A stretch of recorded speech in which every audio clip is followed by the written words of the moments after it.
বলো ওখানে কি রান্নাছি? এটা কি বিফ না চিকেন? বিফ। আজকে আমাদের এখানে আমাদের শেফ সেলিম ভাই গোলাম রসুল আমাদের জন্য এক স্পেশাল বিফ কারি করবে। টমেটো, আলু, কাঁচামরিচ, রসুন, তারপরে হচ্ছে আর কি পেঁয়াজ, আদা, রসুন, টমেটো আছে, আদা। মাংস রান্না করতে যা যা মশলা লাগে সবই দিব। আমরা কি রান্না করবো আজকে? কি হবে মেনুটার নাম? ঝাল গরুর গোশত, ঝোল। আচ্ছা, ঝাল গরুর গোশতের ঝোল।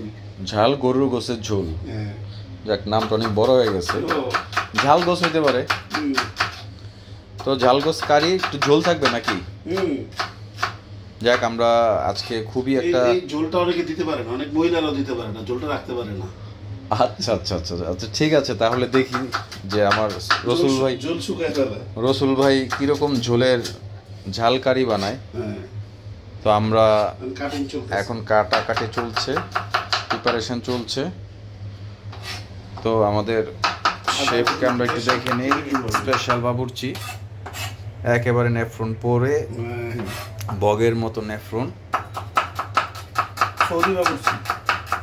তার হাতের কাজ ভালো, প্রফেশনালি মনে হচ্ছে। ঘরোয়া হোমমেড শেফ, বুঝছো? মানুষ বিভিন্ন টেকনিক্যালে কোর্স করে না, মনে তো হচ্ছে যে রসুল ভাই নিজেই সবসময় পেঁয়াজ কাটে, প্রফেশনাল স্টাইল। 10 বছরের অভিজ্ঞতা। ভালো লাগলো তা? 10 বছরের অভিজ্ঞতা। গুড।